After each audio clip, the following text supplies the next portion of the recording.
He Doyal More. Danya O Prapati. This is in Bengali. It was translated by His Grace Achyutananda Prabhu. It's from his Songs of the Vaishnavacharyas, his gift to us. Hari He Dayal Mo Jaya Radhana Hari He Dayal Mo Jaya Radhana Baro Baro E Baro Loha Nijasa Baro Baro E Baro Loho Nijasa Bahu Yoni Brahminata Loinu Shaharan Bahu Yoni Brahminata Loinu Shaharan Nijagune Kripa Koro Adama Taran Nijagune Kripa Koro Adama Taran Jagata Karana Tumi Jagata Jivan Jagata Karana Tumi Jagata Jivan Toma Chada Karana Hi Radha Rahman Toma Chada Karana Hi Radha Rahman Bhuvana Mangala Tumi Bhuvaner Pahati Bhuvana Mangala Tumi Bhuvaner Pahati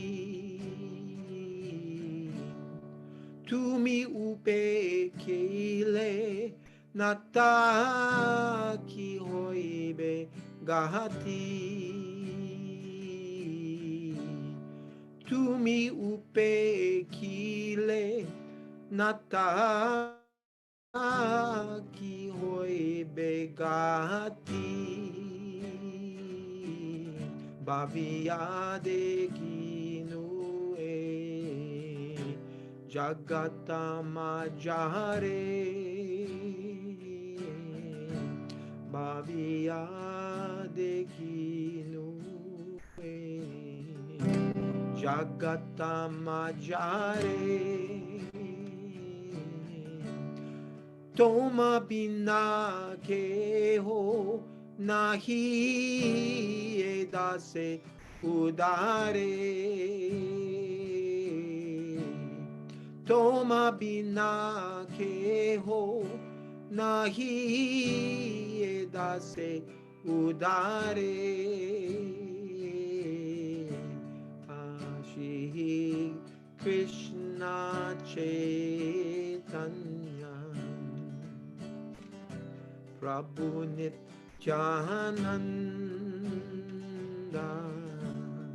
Shri Advaita Gadadhara Shri Vasadi Gaura Bhakta Vrinda Hare Krishna Hare Krishna Krishna Krishna Hare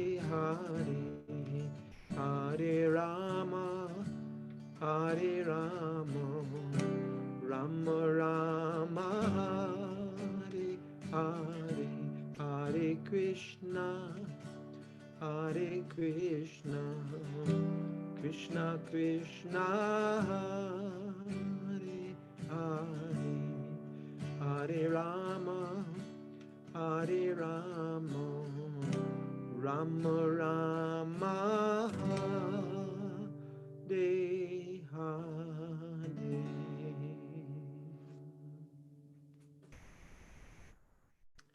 Translation. O Hari, O my merciful Lord, all glories to you. O Lord of Radha, again and again I have pleaded with you, and now I beg you yet again to accept me as your own. O Lord, hopelessly taking birth over and over, I have now come to you for refuge. Please show your merciful nature and deliver this wretched soul. You are the cause of the universe and its very life. Other than you, O lover of Radha, there is no shelter. You bring about auspiciousness for the world, and you are the master of all the worlds as well. O Lord, what will become of me if you forsake me? I have understood, after contemplating my predicament, that within this world, there is no one who can deliver this servant but you. So here it says it's disputed that this song was written by Ram Das. Some renditions will have the last verse, Toma bina keho nahi e rame udare. Well, according to Achyutananda Prabhu, this song is by Narottam Das Thakur. So I don't know where this other Prabhu is getting this information from, but I trust Achyutananda Prabhu. Okay, so let's see if anyone is joined in here. I can't really tell. Looks like I'm on my own. Okay. Oh, Siddhanta is here. Jai, Hare Krishna Prabhu. My obeisances to you. Jai, how's it going? It's going much better with your presence. Hare Krishna. You say that to all the guys. Nanda Padni, Haribo. Nanda Patni's here. Yeah. I'm editing her memories as we speak. Oh, wow. Yeah. I don't see her presence. She's a little elusive tonight. Uh-oh. Just the two of us, huh? Just the two of us. Mm-hmm. I left that to you. Did you hear me, Nanda Padni? There she is. Obeisances to you. Nanda. Oh, she disappeared again. Uh-oh. It's a bad sign. Okay. Yeah. How are you, Prabhu? Getting better all the time. It's getting better all the time. Can't get no worse. That was John's line. It's getting better all the time was Paul. And John's replies, can't get no worse. Oh. Two different personalities there. Oh, yeah. They work together well. Yes, they did. They did. Most of the time. Did you do some traveling again, or are you been stationary? No, staying here. Okay. My traveling days are pretty much over. Are they for now? Yeah. Temporarily. Welcome back, Nanda Patni. Obeisances to you, my dear. Hare Krishna. Yes, obeisances. Gosh, so many tech problems today. Yes, I noticed. Patience of the Buddha here. Good So saying. did you hear my comment, Nanda Patni, about you? No, good Lord. Maybe I shouldn't repeat. Anyway, I'm editing your memories for the next memories production. Oh, okay. Gosh. Yikes. Yeah. Be Looking careful. forward to that. It's good. Well, I'm very grateful in so far as, you've interviewed people who really have had so much association by comparison with myself. Well, that's true. But I tell you one thing, just right off the top of my head, that you shared among a couple other stories was your realization about your Sankirtan and how it's been appreciated. And that's very relevant to Prabhupada's story. So it's definitely related to Prabhupada, not maybe directly in person that he gave you some instruction about Sankirtan, but devotees love to hear about how people appreciate Prabhupada's books. And you speak that so well that it brought tears to my eyes when I heard it. Wow. Well, it is a moving thing when you see the absolute burgeoning of this movement. Right. That's what gets my heart every single time. Right. It really does. Burgeoning means growth, development. Yeah. Swelling, Expanding. So on your video, if you want to know, I'm sharing the screen. You're sharing the screen with a couple other nice devotees. One is Mahabhuti. Oh, I know Mahabhuti. Goodness. Dikshavati. Yes. Mahadevi Dasi. Yes, I know her. And there's a girl that I didn't know because she was from Europe, Jai Bhadra Dasi. Oh, yes. I think she was in my Winnipeg, Manitoba temple, Canadian god sister. And Probably. she's been the steady pujari of Radha Gopinath at Radha Desh in Belgium for years and years. Yes, Belgium. That's where she was interviewed, in Belgium. Oh, you had one of your expansions? Yep. Yeah, One of your plenary portions. very good. Exactly. Well, that's lovely. What a lovely group. Yeah, it's a good group. And then the other group for the next one is going to be a devotee from New York who runs the Bhakti Center. His name is Adi Purusha. And Kumkum, who you know. And also from Belgium, Nikunja Vasani Devi Dasi. Rasangi Devi Dasi. Nice. And Raghavendu. Oh, her husband. Her husband. I saw them yesterday at the Math there. There was about 50 devotees for Balaram For Spear. Balaram, that's a good turnout for that size of temple room. Yeah, I mean, a lot of their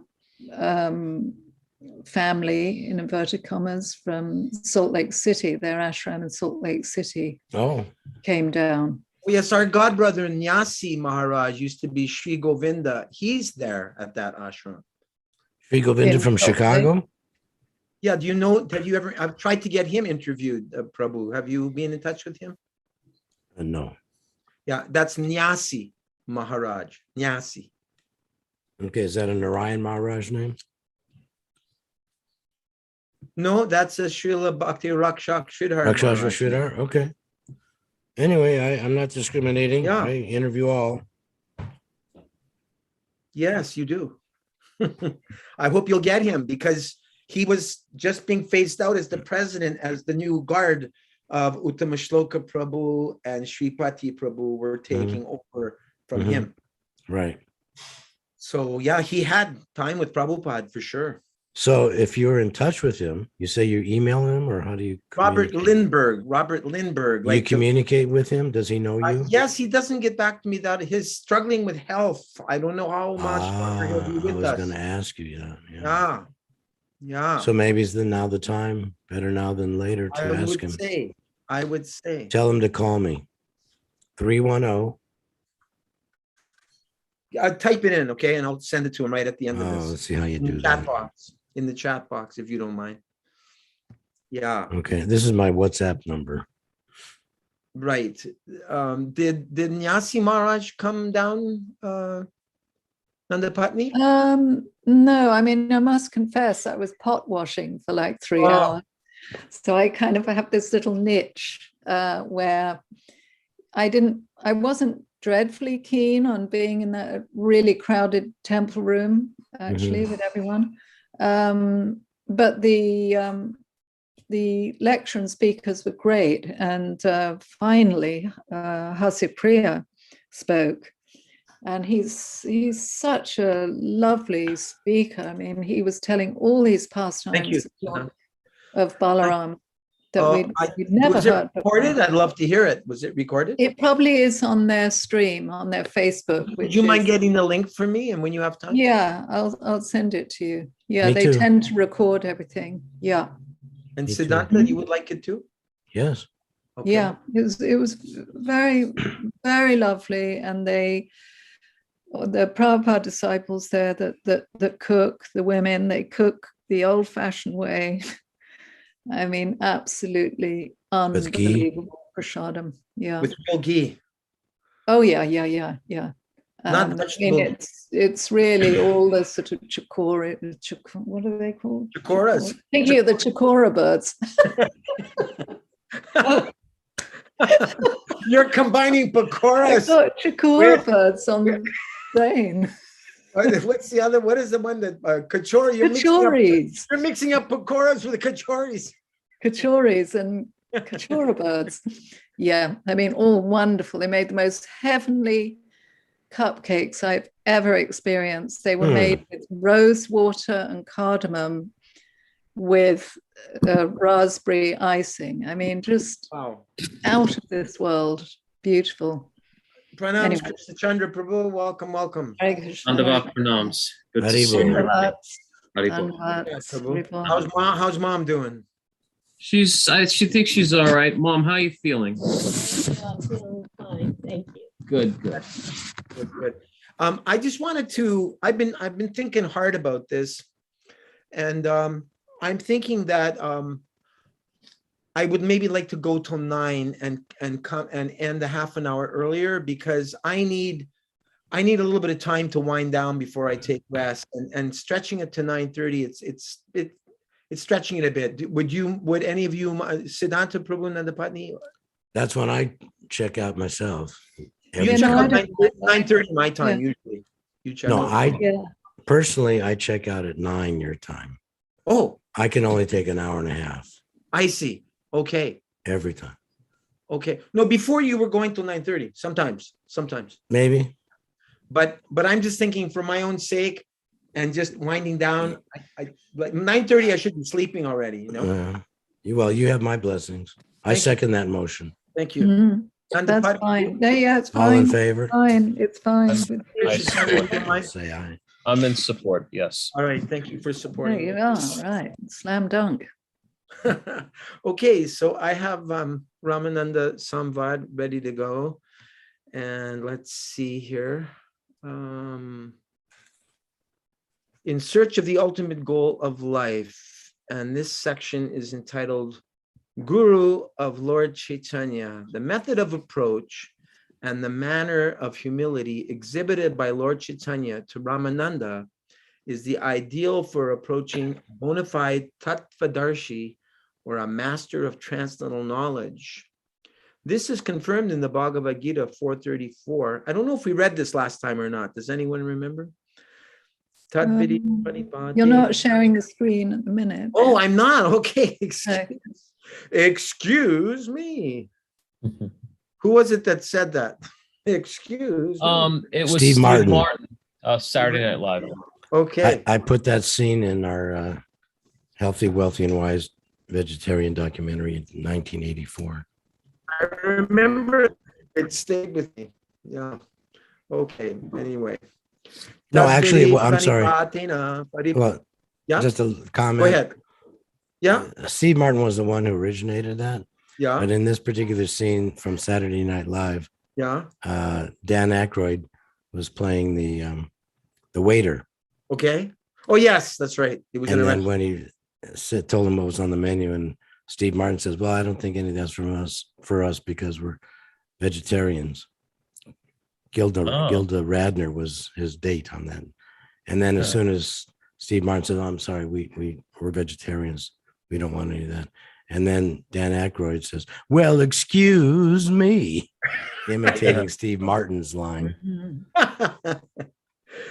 Okay. All right. Thank So you. Little. Tadvidi pranipatena pariprashnena sevaya upadikshanti te jnanam jnaninas tattva darshanaha. In the Bhagavad Gita, it is recommended that one approach the spiritual master for supramundane knowledge under the protection of service and surrender, accompanied by relevant inquiries. You know, that word supramundane almost sounds like something that Srila Bhaktisiddhanta Saraswati would use. I don't remember Prabhupada using that so much in his, later translations to us. It's a pretty cool word, supramundane. Mhm. It's not in my vocabulary, but why not? Yeah. As far as supramundane, it means above the, it means transcendental, I think. It's a synonym. Mhm. Yeah. Lord Chaitanya, as the ideal teacher and practical demonstrator of the teachings of the Bhagavad Gita, teaches us by his approach to Ramananda Roy. He shows that a person desirous of knowing the transcendental science must not be proud of his material acquisitions of education and wealth, which are very insignificant to the transcendently situated spiritual master, from whom we should be very keen to understand the science of devotion.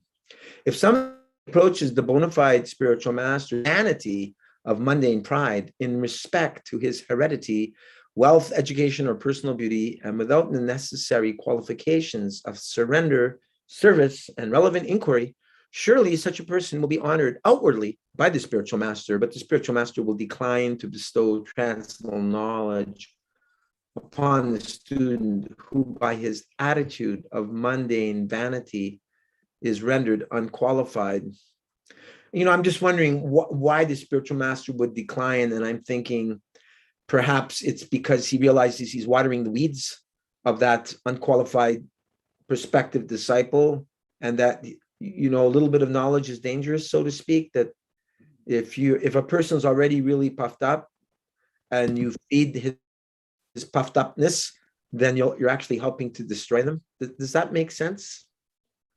I agree with you, Prabhu. I think also in the case of this faith, Gaudiya Vaishnavism, there's a chance that knowledge can lead to people committing offenses that can damage everybody. Okay. Such a proud student is actually a Sudra, and he has no access to spiritual knowledge for want of necessary qualifications mentioned above.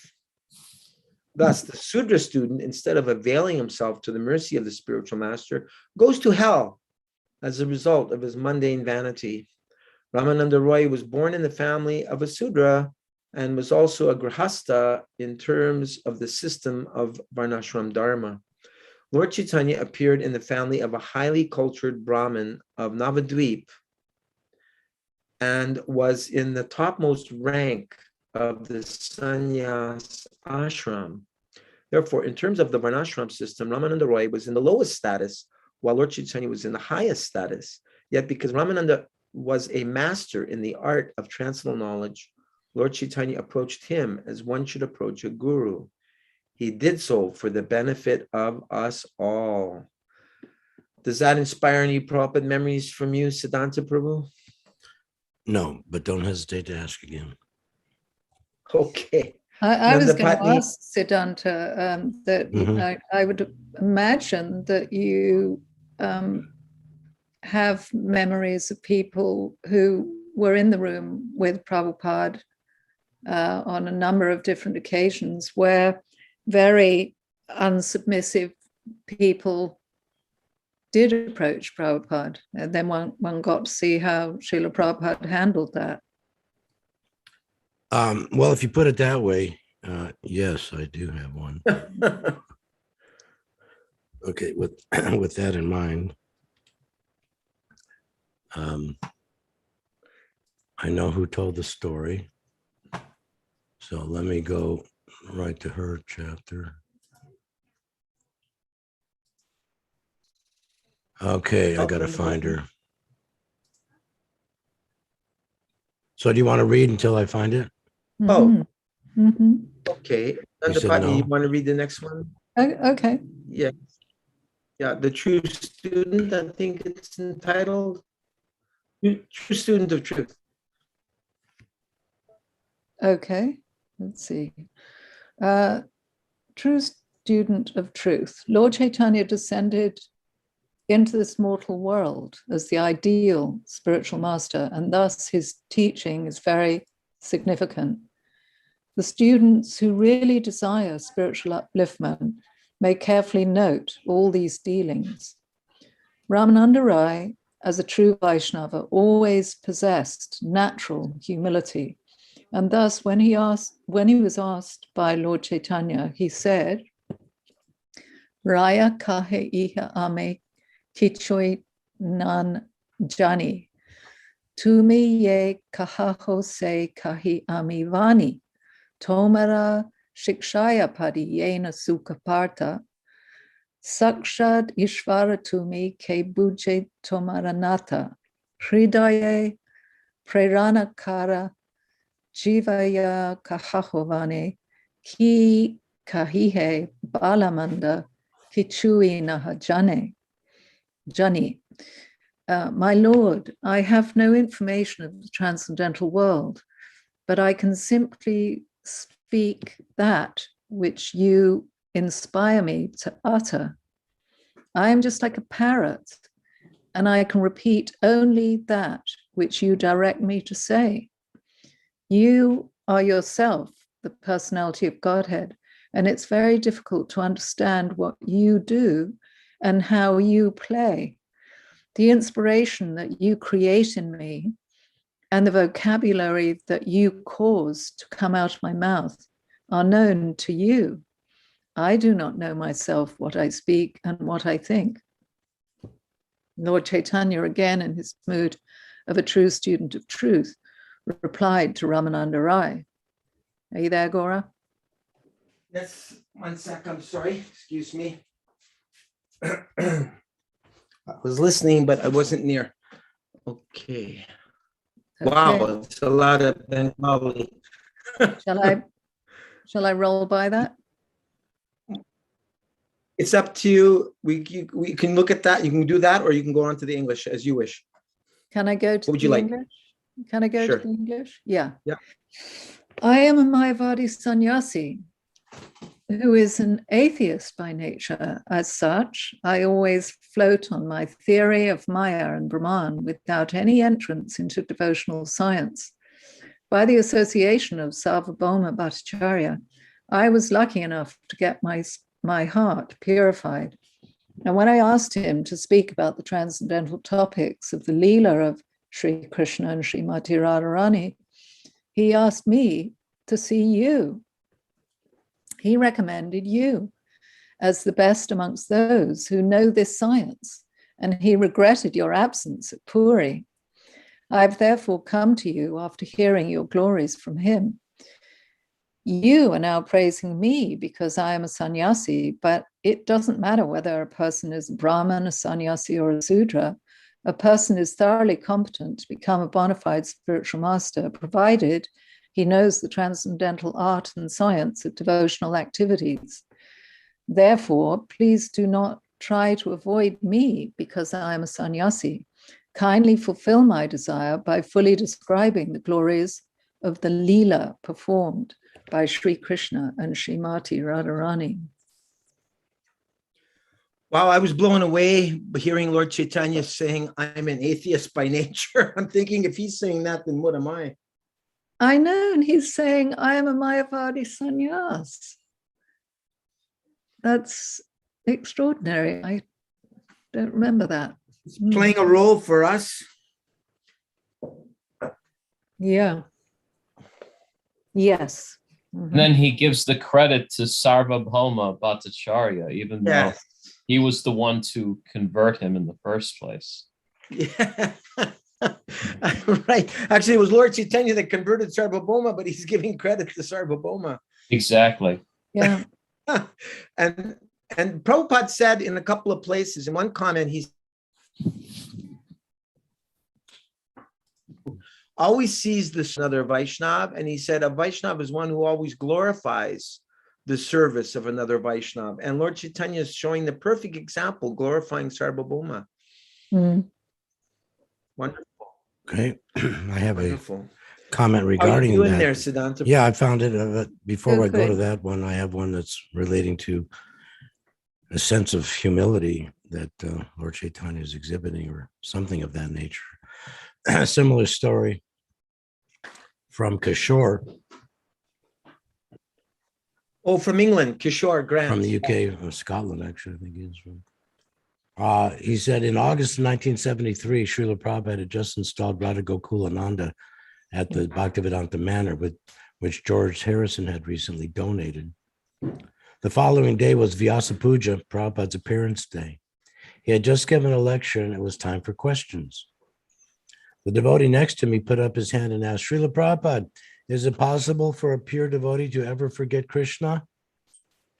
Prabhupada looked at Radha Gokulananda, closed his eyes for a moment, and then looked at the devotee and said very slowly, every day I pray to Krishna, please don't let me fall down.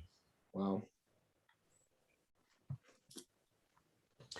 And Kishore's realization or further comment regarding Prabhupada's comment, humble comment. Kishore said, my heart almost leaped out of me. I thought, here's my master. And I really don't know anything about his stature, but I know I am still a young boy running around doing service. And here's my spiritual master who is honestly declaring that every day he prays to Krishna, please don't let me fall down.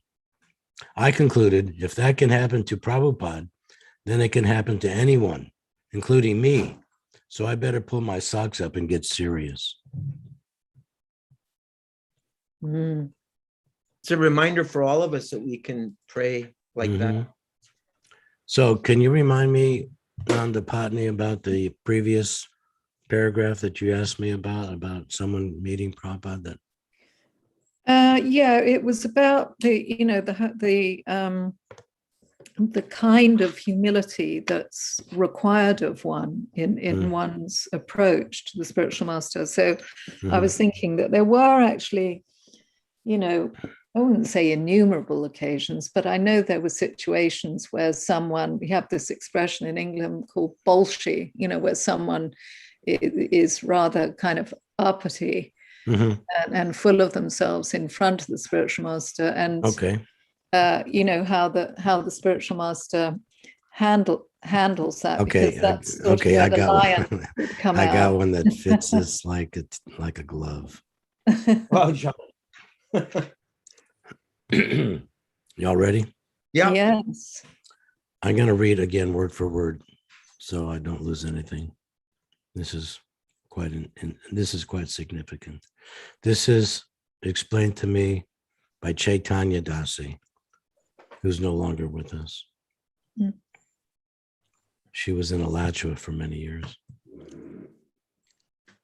but spent time in LA and India. So anyway, Chaitanya Dasi said, in 1975, my husband, Kanapriya, went and studied astrology in London for about 6 months. When he came back, he began doing astrology charts for devotees, and he decided he should ask Srila Prabhupada's opinion about it. He said, Prabhupada, I learned some astrology, and I want to know if it's all right if I do charts for devotees. Prabhupada said, oh, you are doing astrology? So can you tell me when will be the date when we will buy our new building for the New York temple? Of course, my husband said, no, Prabhupada. Prabhupada said, that is because you have to study Hora astrology. Hora, Hora. He said, that's mathematics, and it takes at least 10 years to learn it. Prabhupada said, my Guru Maharaj, Srila Bhaktisiddhanta Saraswati, was a very learned astrologer. He was the last bona fide living astrologer on this planet. He said, doing astrology charts for devotees, you can sometimes know the future, but our philosophy is, whatever will be, will be. What's that, que sera, sera? Que sera, yeah. I mean, Prabhupada didn't say the French. Whatever will be, will be. We simply chant Hare Krishna. So best you do not do astrology charts for devotees because they will start worshiping astrology and forget about Krishna. Later on, Kanapriya and his astrologer friends, Jamadagni and Rebhati Nandan, wanted to have a meeting with Srila Prabhupada to discuss some questions to discuss some questions that they had. Rivatinandan, who used to be a sannyasi, took them up to Prabhupada's room along with a cassette recorder to record the entire conversation. Chaitanya Dasi said, I listened to the tape afterwards.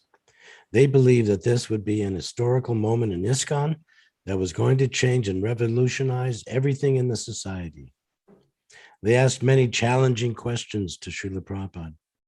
One devotee said, Srila Prabhupada, you stated that we should follow our GBC. My GBC in Hawaii, he is a homosexual. Does that mean that if he wants me to engage in homosexual activities that I should? Prabhupada asked, what is this homosex? Someone else in the room tried to explain what the devotee was getting at, and Prabhupada still asked, what is this homosex? Prabhupada wasn't comfortable. Prabhupada just dismissed it. Then they asked questions like, well, Srila Prabhupada, you say in the Krishna book, in the battle of Kurukshetra, there were 600 million warriors. What did they do for toilets? Krishna. Prabhupada didn't say anything. Then they asked, well, Srila Prabhupada, do we have to follow a GBC? Can we live outside the GBC? Can we live outside, follow the principles, read your books, and still be devotees? It went on like that. I couldn't imagine the Jagat Guru having to respond. Oh, Krishna. Then Srila Prabhupada understood their hearts and their minds and what they were getting at. They had grown long hair, and my husband had a big beard. They gave themselves astrologer names, Shambhu, Indra, and Vyas. Prabhupada then said to them, actually, you are more advanced than I am. You do not need a guru, but I do. Therefore, you should go out into the material world and enjoy. You are no longer my disciples. Oh, God. Unquote. I realized they were right. It was an historical moment. It was showing that we have free will.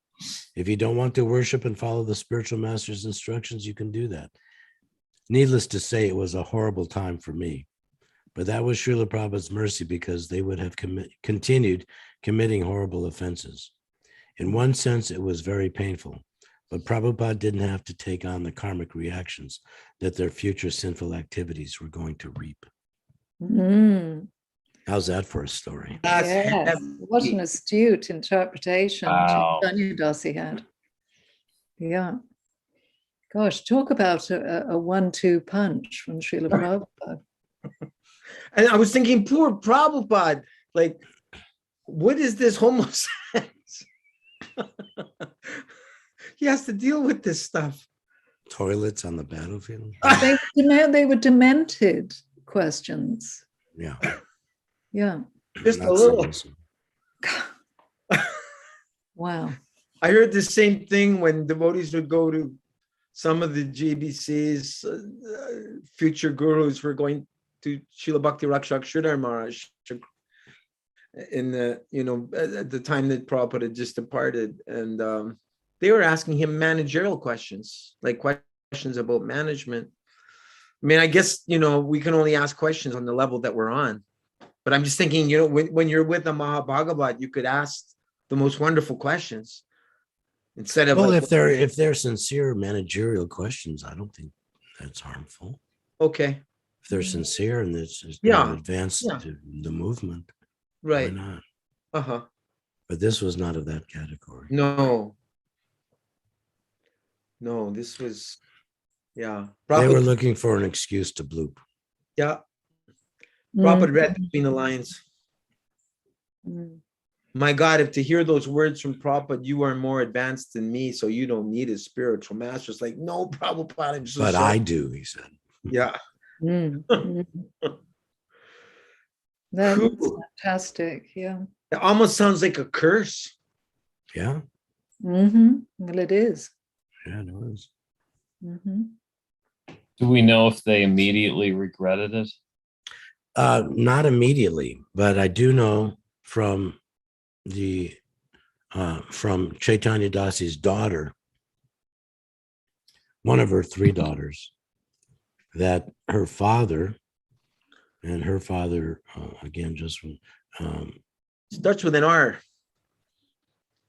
Her father. Uh, No, not Kanupriya. I mean, yeah, I'm sorry, Kanapriya was her because she father. was married a second time to Prabhupada's bodyguard. Yeah. Yeah, no. So Kanapriya and Chaitanya Dasi had 3 daughters. She had a son from the bodyguard, but anyway, one of her 3 daughters with Kanapriya told me in person here in LA, face to face, that in her father's last days, when he was like, I think, riddled with cancer or something, he knew he was on his way out, that he did, come back and under the, I would say, hopefully the good graces, because he was surrendering again to Prabhupada and begging forgiveness. Kanupriya was. Yeah. Nice. Now, one of those godbrothers is up in Vancouver. He has, okay, Jeffrey Armstrong. correct. Have you interviewed him yet? No, Because it sounds like he'd have some stories to share. maybe. Yep. He told me he was the. I can't get everybody, so maybe. Okay. All right. Okay. So we can. Good shares there, Prabhu. Thank Yeah. you. Really good. That's a devastating share. It's history and a learning lesson besides. It's very instructive.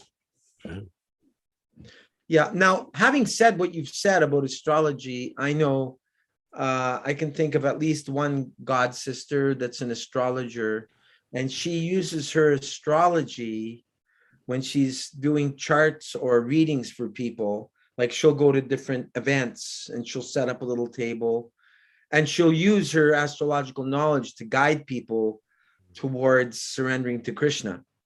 That's how she uses it as a preaching tool. Good. Yeah. And I guess she's supporting herself. Well, in that regard, I have another story, Oh, nice. if you want. Of course. Hold on, let me find him. Ham's Avatar, who also recently left us. Yes. His wife Yogamaya returned to UK. Mhm. Okay, this will be a quick find. Hold on.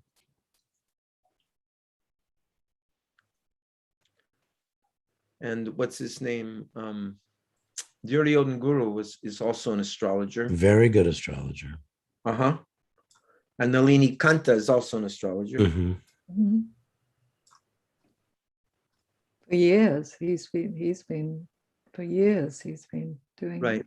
Vishnu Das Prabhu is an astrologer to some degree. Probably many.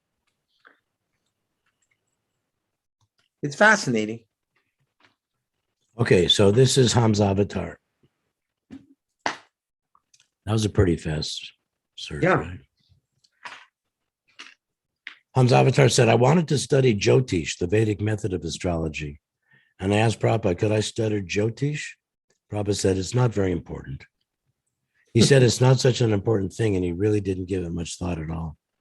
I was crestfallen because I thought this was a great thing to use in preaching Krishna consciousness, because Jyotish is very exacting.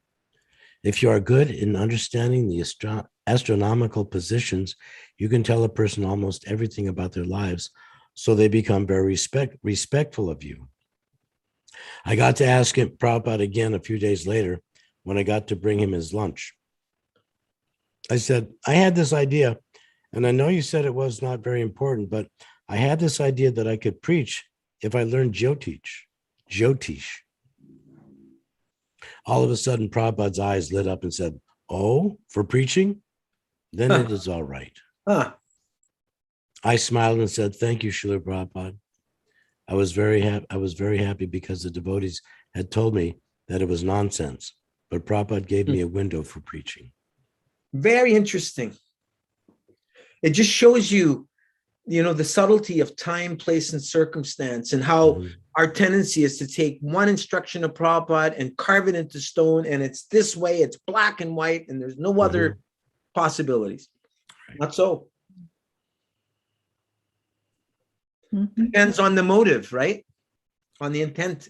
Yeah, the Intent, heart of the person. Prabhupada could see the heart of the person. Mm, right? mm. And Hamza Avatar preached in that way. Cool. That's a great story to know, because very often younger devotees will say, well, Prabhu, what about astrology? They'll often ask this question. Two sides to every coin. Yeah, at least. All right. So we have Krishna Chandra Prabhu for reading next. And what are we going on to here is beyond Varna and Ashram. Uh-huh. In the teachings of Lord Chaitanya, especially in this perverted age of Kali, the passage mentioned above, wherein it says that it does not matter whether a person is a Brahmana, sannyasi, or a Sudra, is important. The qualification for a spiritual master is that he must be thoroughly conversant in the art and science of devotional service. This is revolutionary to the stereotyped so-called spiritual mastership prevailing among the masses in India. The exploitative method is herein dealt a deadly blow, and this truth is established by the devout followers of Sri Chaitanya Mahaprabhu's conception. The fact is that a person who is thoroughly conversant about Sri Krishna can become a spiritual master either as an initiator or an instructor. It does not matter whether such a person is a Brahmana, Kshatriya, Vaishya, or a Sudra, nor does it matter whether he is a Brahmachari, Grihastha, Vanaprastha, or Sannyasi. The only qualification of a spiritual master is his knowledge of the truth about Sri Krishna. The qualification certainly does not rest on his particular situation in terms of the system of Varnashram Dharma. This order of Lord Chaitanya, although apparently revolutionary to the non-progressive opportunists, is not at all against the injunctions of the scriptures. Following this principle, now I need more text. Thank you. Following this principle, Lord Chaitanya himself took initiation from Sripad Ishvara Puri, and Lord Nityananda Prabhu and Advaita Prabhu took initiation from Sripad Mahavendra Puri Goswami.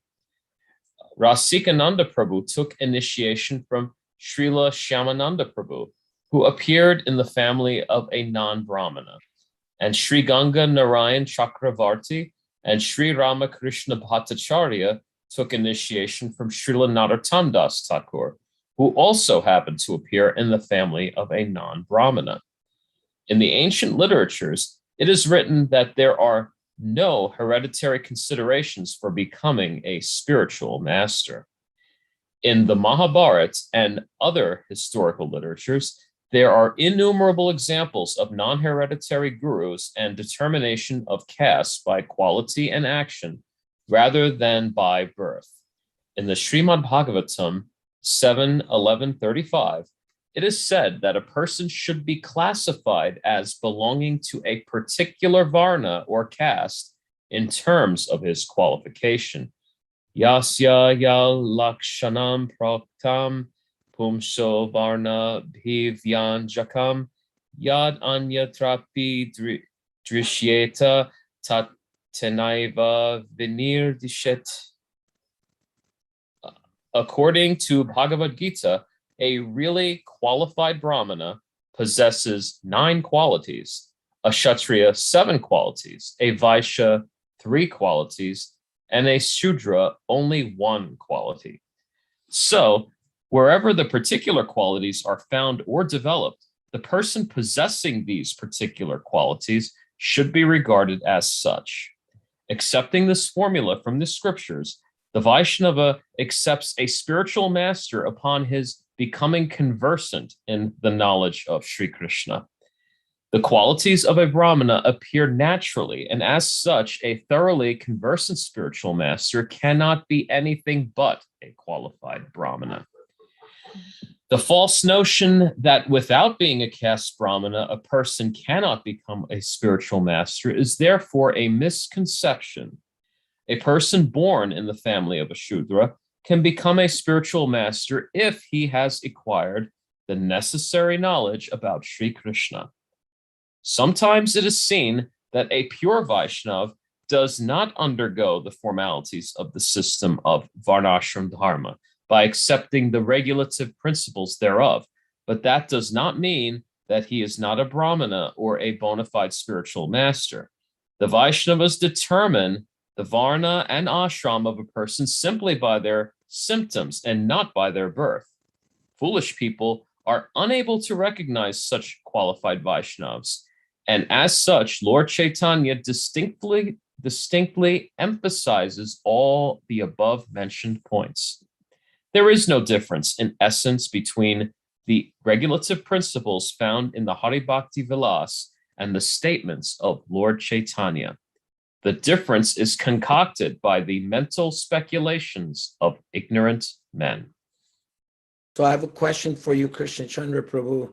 Who, in your mind, who comes to your mind in terms of a fairly extreme example of one who became exalted in status despite having, from a superficial point of view, a very disqualified position?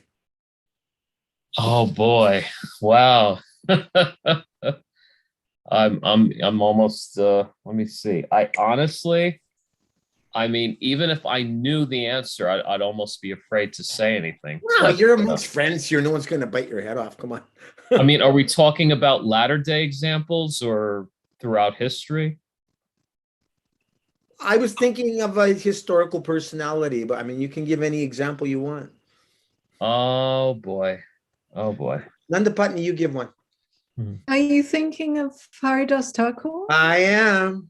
Uh-huh. Why would he be a good example? I forget his lowly status. Muslim. Well, Yeah. right. Yes. I actually yeah. misunderstood your question. I thought it was the other way around. I thought you meant someone who did not deserve exaltation. But Welcome, that's okay. Sikarani. Welcome, Sikarani. Pranams to you. Hare Krishna. Hare Hari Krishna. Bol. Hare Krishna, Hari Bol. Sikarani, do you know who the Haridas Thakur is? I think I heard he was a Muslim and then he was also involved in the Vaishnava movement. You know, can I say something on that, if Yeah. I may? I mean, I think it's just amazing when you think about it that Mahaprabhu danced with his body when he left his body. There was nobody else who really had that kind of, I think, attachment from Mahaprabhu. In my opinion, maybe I could be wrong here, but it's where he demonstrated the most attachment to another person. It was just so extraordinary that, and of course, as was said, he really had no connection to Van Ashram because he was born a Muslim. And he is said to be Prahlad Maharaj and Lord Brahma. I'm not exactly clear on how he could be both, maybe different incarnations. But I think the dancing with him, Krishna Chandra, is probably because he became Namacharya. Yes. And, Yes. you know, Lord Chaitanya comes to establish, what is it? Tati Lagi Pita Vana Chaitanya Avatara. He comes to give the holy name. So that makes sense, doesn't it? Yes, absolutely so. Wasn't he the one with the prostitute that tried to convince him to stop his rounds? And he said, "Okay, I'll be with you in just a moment. I just have a few more finish rounds." my rounds. Yeah. And Became Achutananda, sorry. Achutananda also tells that story in relationship to attraction or non-attraction to women. When a sarcastic reporter asked Prabhupada, so what makes you so special? You walk on water? You turn water into wine? What makes you so special? And Prabhupada said, there can be a woman here naked. You'll be attracted. I will not. Yes. Yay, the 1-2 punch. Yeah. Now, I also have a story Nandapati, you about love being those- a guru, but go ahead. No, go. You go. I Continue. don't know. This is kind of off the path a little bit, but we're talking about becoming or being a guru, Yes. right? Yes. So Jagat Purush told me that that there were many times in India that we would often visit Srila Prabhupada in the afternoon. Sometimes he would be in his room, and other times he would be up on the rooftop. On one occasion, I brought Raj Kumar, one of India's famous actors, to the rooftop to meet Srila Prabhupada. This is in Bombay. Prabhupada was very glad to see him, and he was very welcoming. Raj Kumar sat down, and the two of them had a nice conversation. Someone came with a large basket of mangoes, and Srila Prabhupada asked one of his disciples to cut the mangoes and then to pass them around for the guests. Prabhupada continued his conversation with Raj Kumar, but he was looking out of the corner of his eye, watching this devotee struggling how to cut the mango. Prabhupada said, bring the basket of mangoes over to Raj Kumar. Prabhupada asked the actor, can you take care of these mangoes so that everyone can have some? Raj Kumar took the knife and he expertly cut the mango, opened it up, reinverted it, and cut off the pieces so that all the mangoes were in little squares. Prabhupada immediately commented, you see, in every field there is guru. He is a guru in cutting the mangoes. Srila Prabhupada was very appreciative of Raj Kumar's expertise, and he said, therefore he is a guru. Ah, Oh, So that word, that name or title, guru, goes beyond our common conception of mhm. a spiritual master. We use it now. We say computer guru and this kind of guru and that kind of guru. Mhm. Well, here's Prabhupada's example.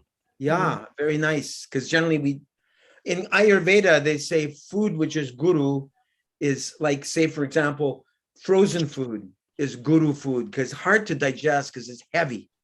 Like I was recommended never eat frozen food because it turns into lead and it just becomes ama. It becomes like toxic matter. Should never eat frozen food, especially if you have compromised digestion. Lagu. When I was in the Ayurvedic hospital last year, they just were giving me dosa and idlis every day because it's very light. Yes. It's interesting to see how Prabhupada fanned the spark of Raj Kumar and encouraging him like that. Gave him a little seva. Yeah. But he knew his heart was such a loving heart, so that who, he knew who that he would was accept them. Raj- Who was A very Raj? famous Bollywood actor. Oh, okay. Yeah. Do you know who that is, Sikarani? Raj Yes, Kumar? of course. He also died like unexpectedly at an early age. He was a really good actor. Oh, just by the way, Sikarani, Dvija Garanga, welcome. Dvija. Hare Krishna Prabhu. Hare Krishna. Haribo. Yeah, we're going to stop in 26 minutes. I've asked the other devotees if they mind because I'm finding 9:30 is late for me. I need to wind down at least by 9 o'clock. So we're just going to go for 25 more minutes.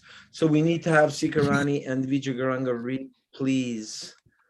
Okay, Sikarani, who is an acharya? Some foolish students have accepted the statements of Lord Chaitanya conditionally. According to them, the spiritual master fully conversant with the science of Krishna, yet not born in a Brahmana family, can be an instructing spiritual master, but not an initiating spiritual master. They do not know that there is hardly any difference between the two classes of spiritual masters. According to them, a caste initiator or caste Goswami, by dint of his hereditary blood lineage, becomes the real spiritual master, while a person knowing all about Sri Krishna can only become an instructor. They foolishly think that the position of the initiating spiritual master is greater than that of the instructing spiritual master. However, the matter is very clearly and conclusively discussed in the Chaitanya Charitamritam Adi Leela 1.47. Shiksha Guru ke ta jani Krishnera Swarupa Antaryami Bhakta Shrestha e Dvi Rupa. One should know the instructing spiritual master to be the personality of Krishna. Sri Krishna manifests himself as the super soul and as the greatest devotee of Lord. In the Manhu Samhita, the qualification of an acharya is described as follows. A spiritual master is a twice born Brahmana able to train his disciple to instruct others on the Vedas. In the Vayu Purana, the acharya is described as follows. One who knows the essence of the scriptures, establishes the truth of them, and conducts his activities according to the regulative principles of the scriptures is thus known as an acharya. The acharya or spiritual master is an empowered incarnation of the personality of Godhead. He is not to be considered a plenary portion of Godhead, but at the same time, the spiritual master is certainly very near and dear to Godhead. The Acharya appears before the disciple as the bona fide representative of Godhead. Such an Acharya has no duty other than to serve the personality of Godhead and give shelter to the willing disciple on God's head's behalf. If a person becomes a so called spiritual master without being engaged wholly in the service of the personality of Godhead, nobody should accept him as Guru and his activities should not be recognized. A Guru's character must be fully representative of the personality of Godhead, and this will be demonstrated by his full time engagement in the service of Godhead. A real Acharya is sometimes envied by the sense gratifying masses. However, the Acharya is a non different extension of the transcendental body of the personality of Godhead. Anyone envying such a spiritual master will certainly suffer the consequences of being bereft of the personality of Godhead's blessings. The spiritual master, although the eternal servitor of Lord Chaitanya, is always to be respected as much as Lord Chaitanya.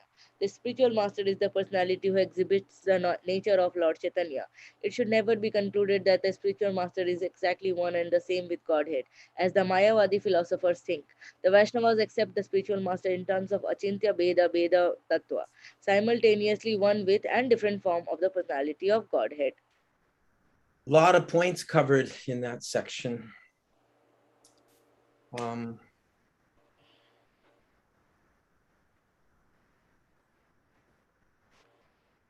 Yeah, because this is a common misconception still in India that if you're not born in a Brahmin family, then like even some Indians have been known to say, oh, if you keep on practicing Krishna consciousness like this, then you'll be fortunate to be born in a Hindu family in your next life.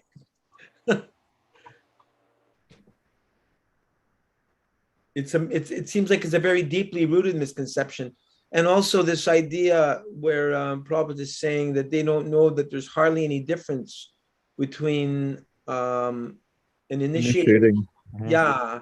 And so last year when I attended my first, I said to Mother Praharna that I was going to go to India for some Ayurvedic treatment. And she said, oh, you're not going to just go there to poop, are you? And I said, no. She said, well, you have to go to the International Leadership Sangha meetings. There's like 100 seminars going on in 5 days. And so one of them that I attended was by Banu Swami. Mm-hmm. And his whole talk was about Shiksha, Diksha Guru, mm-hmm. and how ISKCON has failed to realize that God brothers and God sisters that can give Shiksha are equally valuable as the Diksha Gurus. And I was thinking, well, we've been talking about this for the last 44 years. Like, are some people just realizing that now?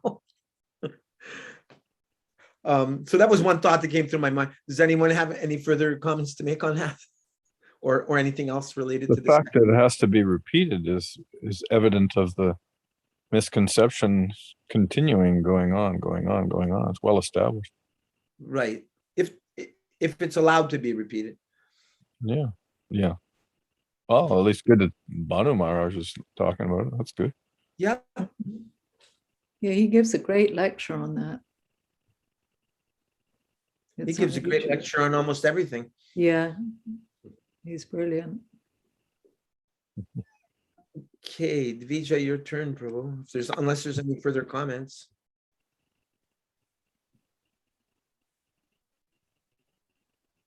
Where are we? Shiksha. A hot topic in ISKCON. Shiksha Or maybe and lukewarm okay. topic in ISKCON. Shiksha and Diksha. even Mukta Prabhu likes this topic. Yes, I wish he was here. Yeah.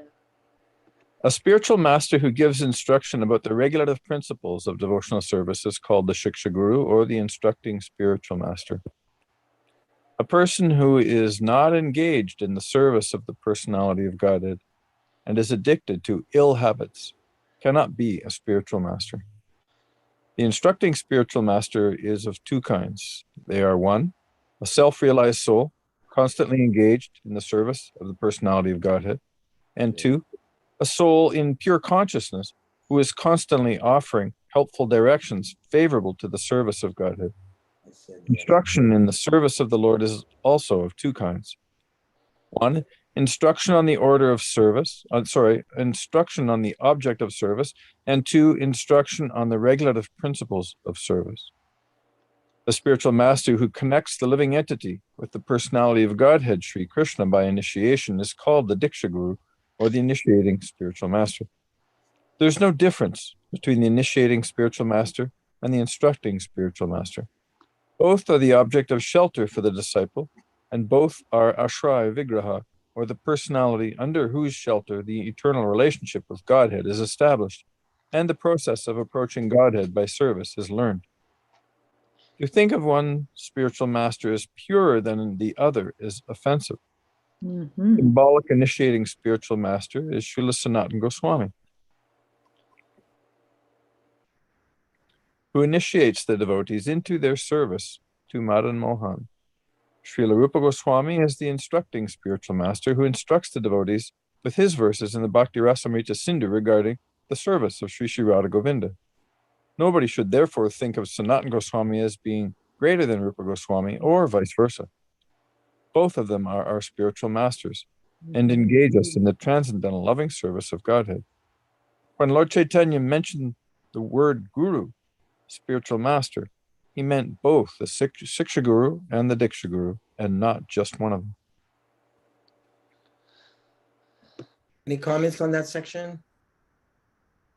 Brings to mind Prabhupada's statement, Guru is one, and at the same time many. That's the sort of simultaneously one and different. Mm-hmm. There is a distinction, but we often the problem seems to be thinking in terms of the conditioned nature is looking for what's better and what's worse, and putting them in a sort of a pecking order without the nuances of a sort of combined sameness and difference that doesn't have to have a better and worse. Mm. I often find that in the classes we have on Zoom here at the temple, that some people seem to be looking for an order of better and worse. Mm-hmm. The example sorry, go ahead. Excuse me. well, just the example he gives of Sanatana Goswami and Rupa Goswami is absolutely wonderful. Yeah. And look at the relationship between them. Yeah.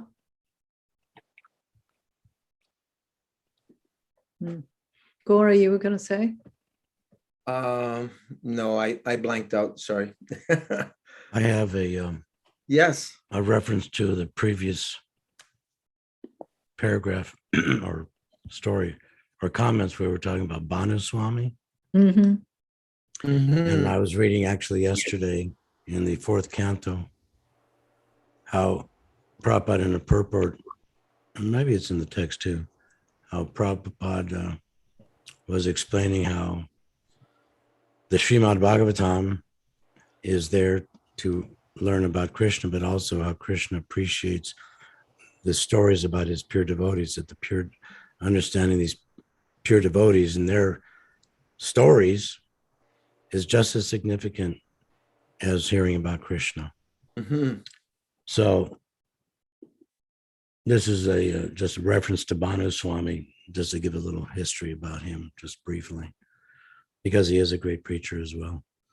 Just to understand his beginnings, Burijan told me that one of the amazing things that happened in Japan was that one young Canadian boy who was Japanese by origin was interested in Krishna consciousness. His name was Bruce Enomoto. He was continuing on with something from a previous life because he was living outside as a recluse, translating from Japanese into English. He was living alone, following all the principles, chanting 16 rounds a day, but he had no inclination to move into the temple. When Prabhupada came through Japan, Prabhupada decided he wanted to bring Bruce to Calcutta with him, along with the rest of the party. Amazingly, Bruce, who later became Bhanu Swami, was singled out and immediately put into such a prominent position. He is still translating like a wildfire the ancient Vaishnav texts into English. Prabhupada first gave these people sannyas, and he said, by preaching, they will become purified. Nice. Just a little small story. Thank you. Welcome, Jivan Mukta Prabhu. Hare Krishna. Hare Krishna. I'm sorry. I have lots of stuff, business stuff and family stuff to deal with. We're happy to have you with us, Prabhu. Obeisances. Well, I'm thankful I can get a little bit of disassociation in. Haribo. Haribo. Hari. Okay, well, I'm next in line to read. Does anyone want to share before we move on? Does anyone want to share anything that stood out for them of significance regarding Shiksha and Diksha Gurus? Was there something said, Shikarani, that you thought Jivan Mukta might appreciate? No, just by the previous conversations, I feel like he always encourages that even Diksha Guru is not only important, Shiksha Guru is also very important. You want to say something on that, Jivan Mukta? No, I mean, it's the whole guru situation is a very kind of touchy thing. Convoluted. The most important, I think, the most important thing is that we allow ourselves to naturally gravitate to those who are inspiring us.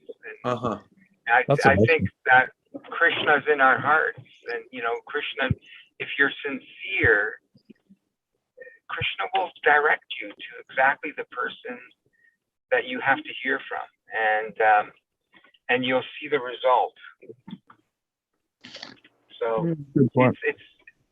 it really is something from the heart, and it's we could break it down, Shiksha, Diksha, whatever, but in the end, it's whoever makes you want to pick up your japa beads and really chant, attentively and sincerely, and want to cry out to Krishna.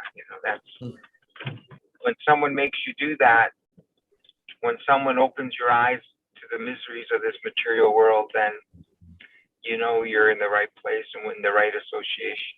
Mm-hmm. It's experiential. Yeah. And I also feel like it's very nice that it's like you choose who will be your Shiksha Guru, and probably your Diksha Guru chooses you as his initiated devotee. But Shiksha Guru, you can choose anyone and you can follow him. Mm-hmm. Many times those that are your Shiksha Guru will become your Diksha Guru. Right. That could happen as well.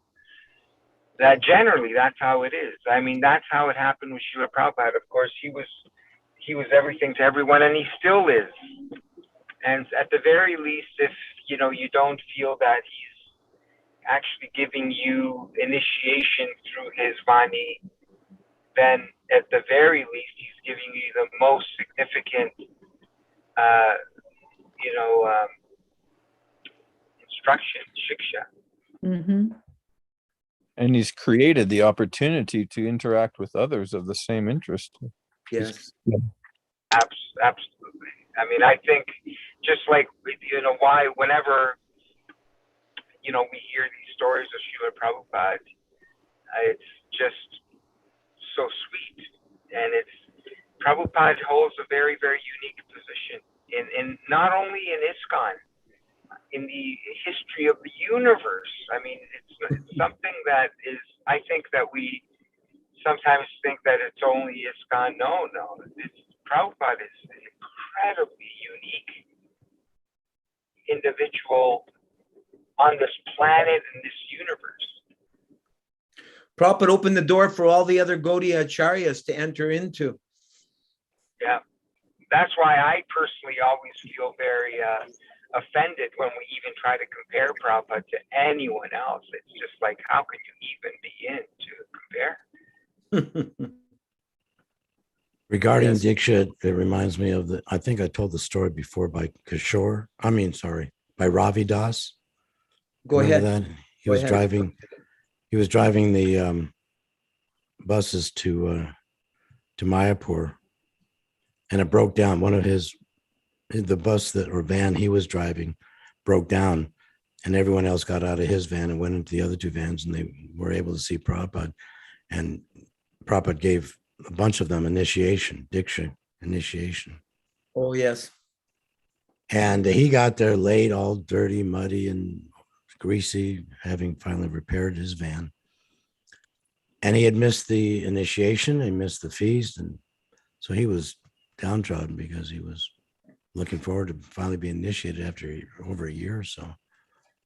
And then another 6 months went by, and Hamza Duda said, "Well, how come you're not initiated?" And he said, "Well, I just haven't had the opportunity." He said, "Okay, come here."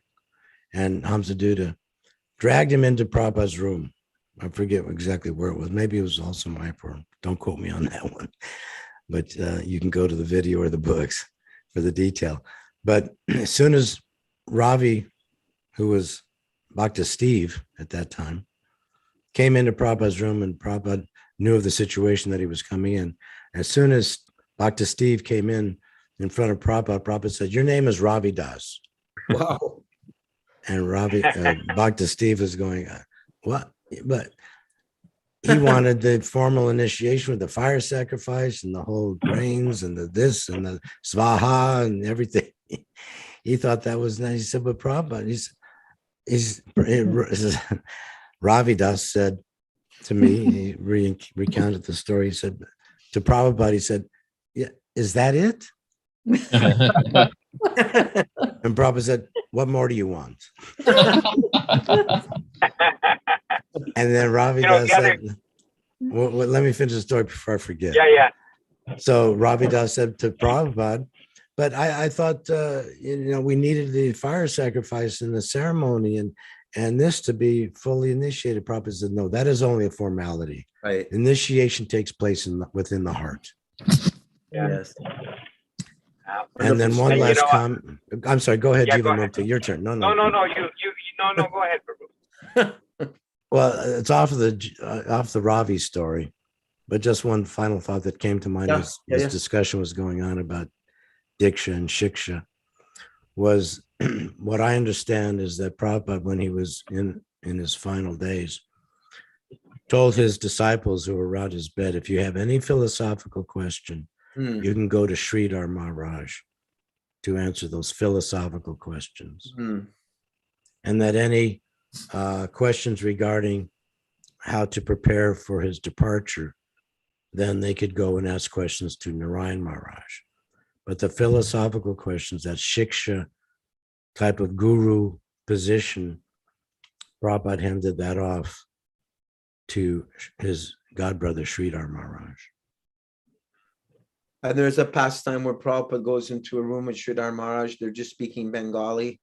And he comes out and Achyutananda's there. I believe it was Achyutananda. And Prabhupada said, he is keeping,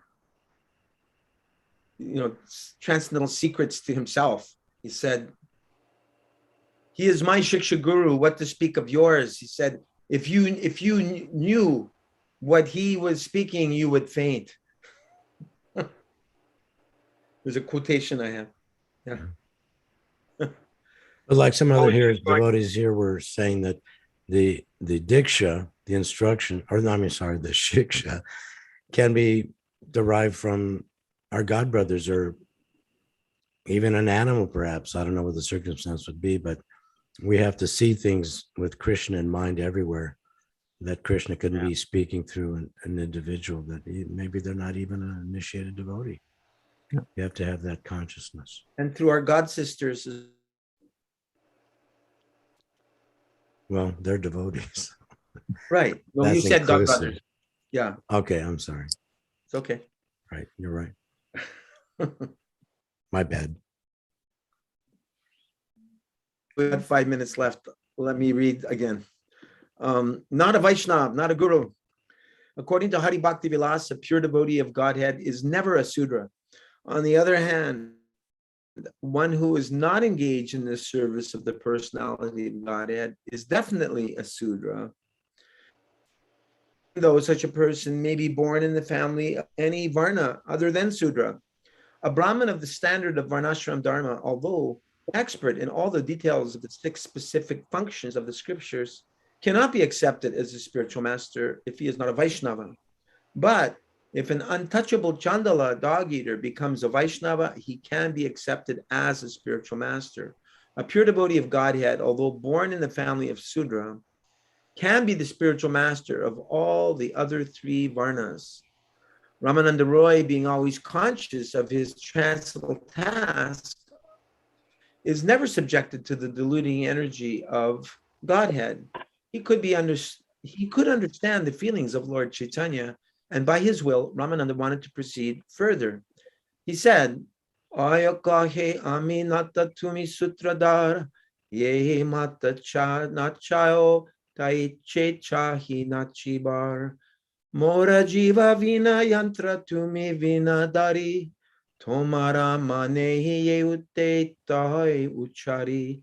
My Lord, I am a dancing doll, and you are the wire puller. Let me dance as you wish. My tongue is like the veena, a stringed musical instrument, and you are playing upon it. Kindly let me vibrate the sound that you desire to produce. Ramananda continued, Parama Ishvara Krishna Swayam Bhagavan, Sarva Avatari Sarva Karana Pradan, Ananta Vaikuntaran, Ananta Avatara, Ananta Brahmanda Ihan Sabara Adara, Satchidananda Tanu Vrajendra Nandana, Sarvaishvarya, Sarva Shakti, Sarva Rasa Purna, Ishvara Parama Krishna Satchidananda Vigraha, Anadiradir Govinda, Sarva Karana Karanam, Brindavane Aprakrita Navina Madan, Kama Gayatri, Kama Bijayan Raupasan. Shri Krishna is the personality of Godhead, the cause of all causes. He expands himself in his innumerable plenary portions known as incarnations. He is the fountainhead of innumerable Vaikuntha planets, innumerable incarnations, and innumerable universes. He is the eternal form of transcendental existence, knowledge, and bliss. He is known as the son of the king of Vraj. He is complete in himself with all opulences, all powers, and all divine rasas. He is, as stated in the Brahma Samhita, the supreme primeval Lord and the cause of all causes. Sri Krishna is the transcendental Cupid and the resident of Sri Vrindavan. He is worshipped by the transcendental sounds produced by the pure utterances of Kama Gayatri and Kama Bija. Any comment before moving on to the next section? Reflection? Kama Gayatri and Kama Bija.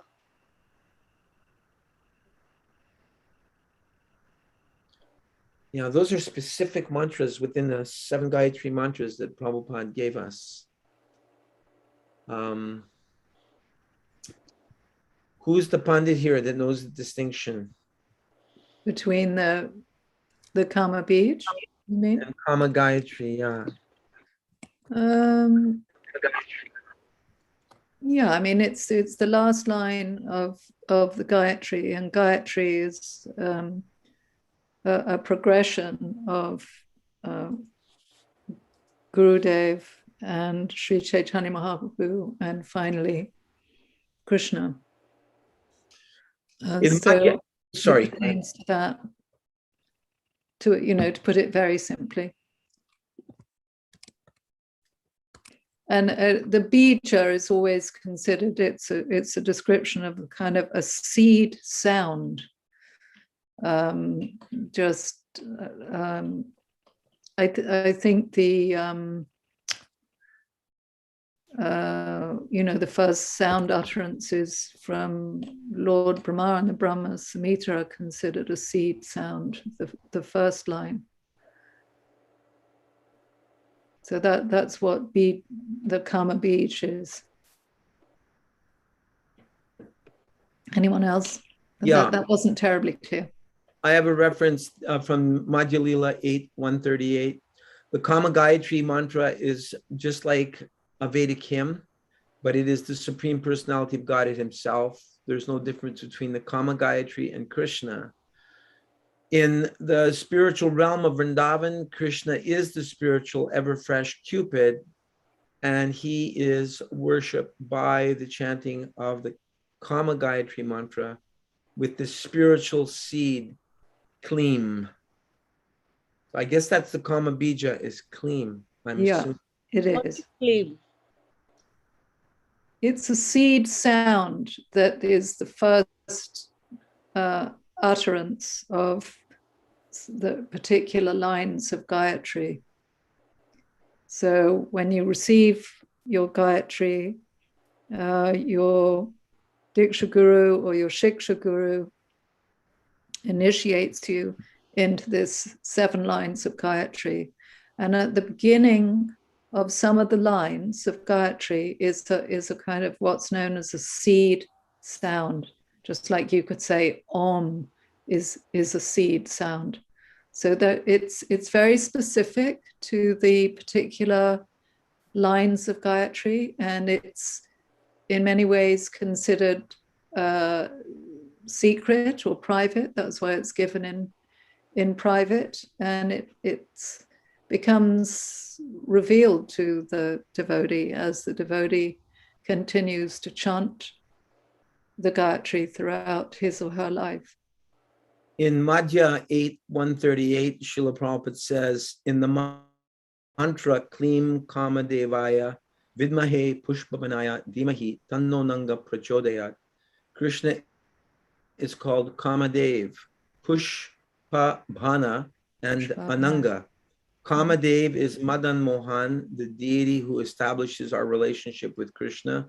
Pushpabhana, he who carries an arrow made of flowers, is Govinda, the personality of Godhead who accepts our devotional service. And Ananga is Gopi Jana Vallabha, who satisfies all the gopis and is the ultimate goal of life. This Kama Gayatri, Kleem Kama Devaya Vidmahe Pushpavanaya Dhimahi Tanno Nanga Prachodayat, simply does not belong to this material world. When one is advanced in spiritual understanding, he can worship the Supreme Personality of Godhead with his spiritually purified senses and fulfill the desires of the Lord. And in the next verse, in that same Madhya 8:139 now, it's the Krishnadas Kaviraj Goswami says, a person who is properly purified and initiated by the spiritual master worships the Supreme Personality of Godhead, Krishna, by chanting this mantra, the Kama Gayatri, with the Kama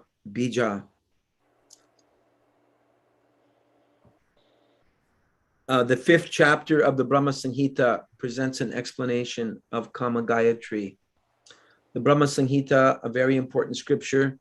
Chaitanya Mahaprabhu acquired the 5th chapter from the Adi Keshava temple. In that 5th chapter, the philosophical conclusion of Achintya Bheda Bheda Tattva, simultaneous oneness and difference, is presented. The chapter also presents methods of devotional service, the 18-syllable Vedic hymn, discourses on the soul, the super soul, and fruit of activity, an explanation of Kama Gayatri, Kama Bija, and the original Mahavishnu. And then finally, here one other reference, Madhya Lila 21:125. Krishna, the Supreme Personality of Godhead, is identical with the Vedic hymn known as the Kama Gayatri, which is composed of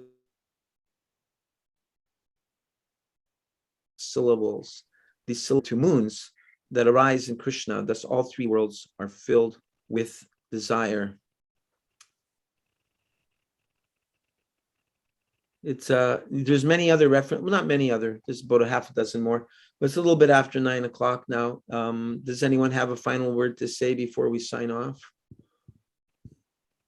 I just wanted to share something. I don't know if the devotees saw this online. It's rather wonderful news that Jadharani / Shyamarani was able to meet with the Prime Minister of India, Narendra Modi, yesterday, and present her book, her new book, which is her life's paintings. And apparently, I just briefly read that he asked her some very kind of humble and searching questions in quite a kind of exchange a sit-down exchange that they had. Nice. And asked her how Srila Prabhupada had trained her to do these paintings, and other questions he asked her, which is fantastic. Yeah. Sign of an inquisitive mind. Mm-hmm. It's a good one. It's a good one. Nice that Krishna is using Jadharani to make inroads.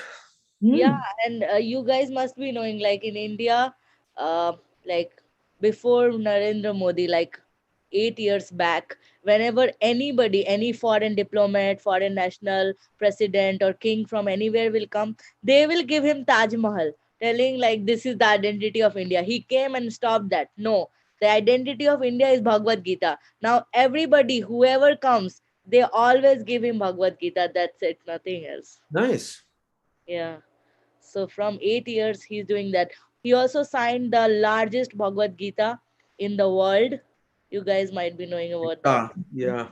Mm-hmm. I don't know whose translation that Bhagavad, is it an ISKCON Bhagavad Gita? Yeah, I think it is an ISKCON thing. Yeah. Gopal Krishna got that going. Yeah. Right.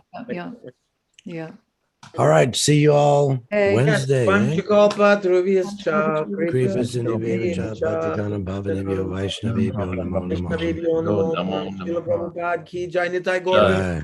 Haribo. Haribo. Same time, same station. KRSNA 108 on your dial. Maybe you message Jivan Mukta Prabhu, because he was not knowing that it is going to end at 9 p.m. So he told that he will come back. So maybe you can tell him that. Okay, thank you for the reminder, Shikarani. I depend on you. You're my external hard drive. Jai Radhe. See you Wednesday, Krishna willing. Hare Krishna. Krishna. Thank you very much for your association.